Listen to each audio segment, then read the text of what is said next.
দিন পর্যন্ত যে আমলগুলি করতে হবে তার মধ্যে এক নাম্বার হলো আমল হলো ভোর রাত্রে জাগ্রত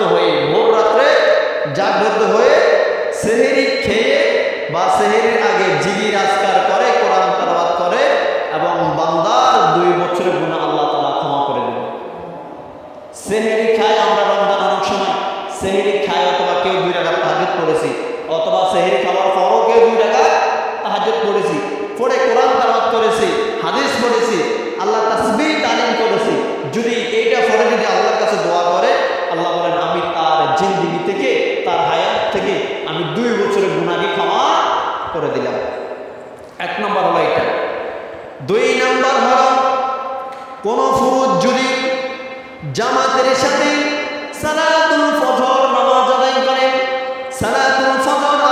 এবং মহিলারা বাড়িতে নামাজ আদায় করে, যদি ওই নামাজের বিছানায় যদি বসে বসে যদি তাসবিহ তালিম করে সূর্য ওঠার আগ পর্যন্ত, কখন পর্যন্ত? সূর্য ওঠার আগ পর্যন্ত যদি কোনো মানুষ যদি বসে বসে আল্লাহর তাসবিহ তালিম করে, অথবা কোনো তাসবিহ তালিম করে না, বসে রইল নীরবে সূর্য ওঠার আগ পর্যন্ত, সূর্য ওঠার 23 মিনিট পরে যদি 2 রাকাত ইশরাক নামাজ পড়ে, ওই ব্যক্তি আমল নামায় আল্লাহ রাব্বুল আলামিন একটা কবুলিয়া উমরা হজের সওয়াব দিয়ে দিবে। আল্লাহু আকবার। আমরা অনেকে আছি টাকা সামর্থ্য না থাকার কারণে হজ করতে পারি না, কিন্তু হজ করার জন্য আমাদের আমল নামায় হজের আমল আনার জন্য আল্লাহ নবী সাল্লাল্লাহু আলাইহি ওয়াসাল্লাম কত সহজ করেছেন। যদি কোনো ব্যক্তি যদি সালাতুল ফজর নামাজ জামাতের সাথে পড়ে, মসজিদে 20-25 মিনিট অথবা সূর্য ওঠার পর 23 মিনিট পর্যন্ত বসে থাকে, তার আমল নামায় একটি কবুলিয়া উমরা হজের সওয়াব দিয়ে দিবেন। 3 নম্বরে হযরতে আবু যার রাদিয়াল্লাহু তাআলা আনহু তিনি বলেন, রাসূল সাল্লাল্লাহু আলাইহি সাল্লাম বলেছেন, মানুষ যখন দিন শুরু হয়, দিন শুরু হওয়ার সঙ্গে সঙ্গে প্রত্যেকটা মানুষ যেন তার যে শরীরের হাড়গুলি আছে, যে জোড়াগুলি আছে, এই জোড়াগুলির জোড়াগুলির জন্য সবাই যেন কিছু সদকা করে। এই সদকা হলো ওয়াজিব। আমরা এখন আমাদের একটা হাত যদি ভেঙে যায়, ভেঙে যাওয়ার পরে আমরা যদি আবার ঠিক করি, বিভিন্ন সেরা দিয়ে বিভিন্ন ডাক্তারের মাধ্যমে, আগের মতো কি হবে? কেন হবে না? আল্লাহর দেওয়া সৃষ্টির মতো আর কেউ এভাবে পারবে না। যদি এভাবে আমি তাদের উপর ওয়াজিব করে দিয়েছি, তোমরা তাও যদি টাকা পয়সা অর্থ সম্পদ যদি না থাকে, তাহলে তোমরা তাসবিহ তালিম করো। তোমরা যদি পুরো দিন তাসবিহ তালিম না করতে পারো, যদি তোমরা যদি জোহর 10টার দিকে যদি 2 রাকাত স্বাস্থ্যের নামাজ করো, তাহলে আমি আল্লাহ রাব্বুল আলামিন 365 যে তোমাদের শরীরের মধ্যে জোড়া আছে, 10টার দিকে তোমরা 2 রাকাত স্বাস্থ্যের নামাজ পড়ার কারণে আমি আল্লাহ রাব্বুল আলামিন তোমার পক্ষ থেকে সদকা হিসেবে কবুল করে নিলাম।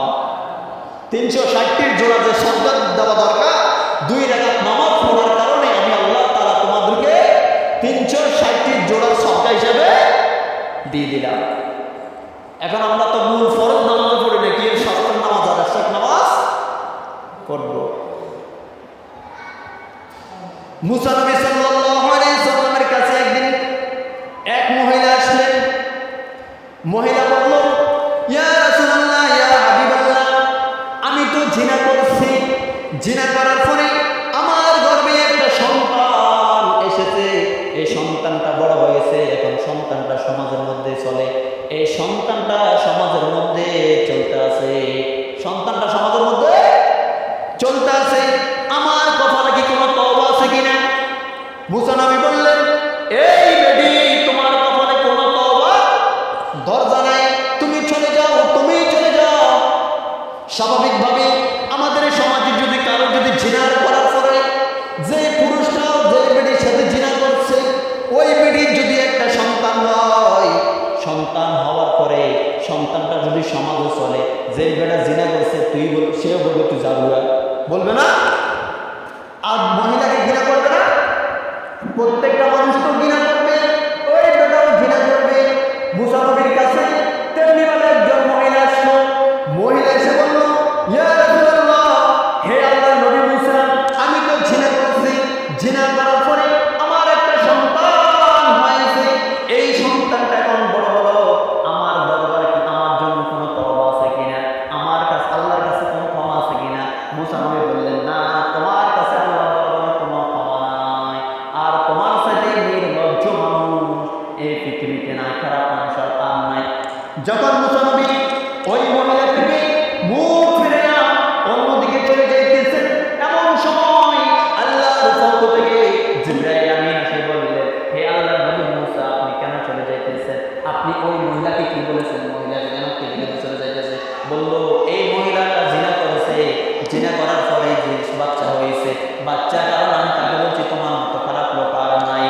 তাকবীর বলা ওয়াজিব করে দিয়েছি। 6 নম্বরে আমল হলো আসরের পরে মসজিদে বসে মাগরিব পর্যন্ত বসে বসে দোয়া করা। আল্লাহ নবী সাল্লাল্লাহু আলাইহি সাল্লাম বলেছেন প্রত্যেকটা মানুষের আমলগুলি প্রতিদিন আসরের পর থেকে মাগরিব পর্যন্ত ফেরেশতারা আল্লাহ রাব্বুল আলামিনের কাছে দরবারে নিয়েছেন, ই আল্লাহ রাব্বুল আলামিন তোমার বান্দা আজকে আমল করেছে, আজকে আমল করেছে, আজকে আমল করেছে। আল্লাহ নবী আল্লাহ রাব্বুল আলামিন প্রত্যেকটা ডায়েরি দেখেন, প্রত্যেকটা কলম দেখেন, দেখে দেখলেন যে আমার অমুক বান্দা অমুক এই গুনাহ করেছে, অমুক বান্দা এই করে বলেছে। গুনার কাগজটা এক সাইডে, সওয়াবের কাগজটা এক সাইডে। যখন দেখলেন যে সেই আসরের পরে মসজিদে বসে বসে আল্লাহর কাছে পানা চাইছে, পানা চাওয়ার কারণে যে গুনাহ হয়েছে, আল্লাহ বলবেন হে ফেরেশতা তুমি যে গুনার কাগজটা দিয়েছো এই গুনার কাগজটা আমাকে দিয়ে দাও। বললো কি জন্য? বললো আমার বান্দা এখন আমার ঘরে বসে বসে আমার কাছে পানা চাই, শেষ মুহূর্ত আমার কাছে পানা চাই। বুঝা গেল আমার বান্দা আগে আমার কাছে পানা চাইছে, তুমি এই গুনাহগুলি আমাকে দিও না, এই গুনাহগুলিকে কাটে দিয়ে শুধু বানায় দাও, সওয়াবের খাতার মধ্যে তুমি সওয়াব আরো বাড়ায় দাও। 7 নম্বর আমল হলো যখন আপনি জিলহজ মাসের রোজা রাখবেন, রোজা রাখার পরে আপনি যখন ইফতারি করবেন, আপনি একা একা ইফতার করবেন না। যদি আপনার ঘরে কেউ যদি রোজা কেউ না রাখে, আপনি একা রেখে গেছেন, তারপরও সবাইকে সঙ্গে নিয়ে একা ইফতার করবেন। ইফতার করার আগে তাদেরকে সব দোয়া করবেন, দোয়া করে তাদেরকে বলবেন আল্লাহ রাব্বুল আলামিন কেউ তো রোজা রাখতে পারে না, আমি একমাত্র রোজা রেখেছি, এই রোজা উসিলা করে তুমি আমাকে আমাদের ঘরের মধ্যে খয়র বরকত দিয়ে দাও এবং আমার পরিবারের মধ্যে খয়র বরকত দিয়ে দাও। তখন আল্লাহ রাব্বুল আলামিনের কাছে যখন এই দোয়াটা পৌঁছে যাবে, আল্লাহ রাব্বুল আলামিন বলবেন বান্দা তুমি যদি হালাল রিজিক এবং আমার কাছে যে দোয়া করছো, আমি আল্লাহ রাব্বুল আলামিন তোমার খালিয়াত করে দেব। তুমি যেই যে দোয়া করছো আমি আল্লাহ রাব্বুল আলামিন তোমার আমার নামে দোয়া দিয়ে দিলাম। 8 নম্বর হলো সাধ্য অনুযায়ী দান করা। যখনই আপনি যা পারবেন, টাকা পয়সা খাবার পোশাক যে সময় যা আছে আপনি দান করার জন্য সব সময় উৎসর্গ হয়ে যাবেন। আল্লাহ নবী বলেছেন তোমরা প্রতিদিন যা পারো তা দান করো, দানকে তোমার রাব্বুল আলামিন কবর আযাব থেকে ক্ষমা করবে। দান করার জন্য সব সময় তোমরা প্রস্তুতি করবা। আর দান করে মসজিদের মধ্যে তোমরা ওয়াদা করবে, ওয়াদা করে যদি ফিরে যাও এই ওয়াদা কাল কিয়ামতের ময়দানে তোমাদের জন্য একটা সাপ হবে, সাপ নিয়ে তোমাদের কপালের মধ্যে, তোমাদের বুকের মধ্যে, তোমাদের মুখের মধ্যে চম্বলতে থাকবে, চম্বলতে থাকবে। তুমি বলবে কি রে সাপ, তুমি আমাকে কেন মুখের মধ্যে, চোখের মধ্যে, কপালের মধ্যে চম্বল দাও? সাপ বলবে তুমি অমুক জায়গার মধ্যে অমুক জায়গার জন্য মসজিদের জন্য এত টাকা দান করেছিলে, লোক দেখানোর তুমি এত টাকা ওয়াদা করেছিলে, কিন্তু মানুষকে টাকা দাও নাই, মানুষকে দেখানোর জন্য বলছো। আজকে সেই ওয়াদার টাকা আজকে আমি সাপ হয়ে তোমাকে চম্বল দিতেছি। নাউজুবিল্লাহ। 9 নাম্বার হলো বারবার গুনাহ থেকে মুক্তি চাওয়া। এবং আমরা তো প্রতিদিন গুনাহ করে থাকি, প্রতিদিন গুনাহ করে থাকি। আমরা চলতে গুনাহ করি, হাঁটতে গুনাহ করি, যেই দিকে তাকাই সেই দিকে গুনাহ। তারপরও গুনাহ থেকে বাঁচে থাকা দরকার আছে কি নাই? গুনাহ থেকে বেঁচে থাকতে হবে। 10 নম্বর হলো সকল মুসলিমদের জন্য দোয়া করা। সকল মুসলিমদের জন্য যে যেখানে আছে, যারা মৃত্যুবরণ করেছে, যারা আছে সবার জন্য কি করা? একসাথে দোয়া করা। আল্লাহ রাব্বুল আলামিন যেন আমরা যেন সবার জন্য একবদ্ধ হয়ে দোয়া করতে পারি। আল্লাহ রাব্বুল আলামিন আমাদেরকে সেই তৌফিক দান করুন, আমিন। আরেকটা বিষয় হলো যে যারা কোরবানি করবে, একটা গুরুত্বপূর্ণ মাসালা হলো এটা হলো মুস্তাহাবের আমল। যারা কোরবানি করবে তাদের জন্য আজকের মধ্যে, যেহেতু আজকে চাঁদ উঠে যাবে, আজকের মধ্যে সম্ভব একবারে যত দ্রুত হোক যারা কোরবানি করবে দাড়ি, চুল, হাতের নখ, বিভিন্ন অঙ্গ প্রত্যঙ্গের যা আছে সব আজকের মধ্যে পরিষ্কার করা করে 10 জিলহজের আগ পর্যন্ত দাড়ি, চুলের মধ্যে, নখের মধ্যে খুর অথবা ব্লেড না লাগানো। ঈদের ময়দান থেকে এসে আপনি ইচ্ছা করলে করতে পারেন, না করলে করতে পারেন। তবে নিয়ম হচ্ছে আজকের থেকে, আজ থেকে একবারে 10 জিলহজ মানে কোরবানির দিন পর্যন্ত আপনি দাড়ি, নখ, চুল এর মধ্যে হাত দেওয়া যাবে না। এটা মুস্তাহাব আমল। আল্লাহ রাব্বুল আলামিন আমাদেরকে সঠিক নিয়মে কোরবানি দেওয়ার জন্য আমাদেরকে মধ্যে সে তাফিক দান করে যাবো না আমিন। আমরা যেন পরিপূর্ণ আমল করতে পারি, যে কথা বলেছে এই কথার উপর 10টি আমল আমরা যেন করতে পারি। আল্লাহ রাব্বুল আলামিন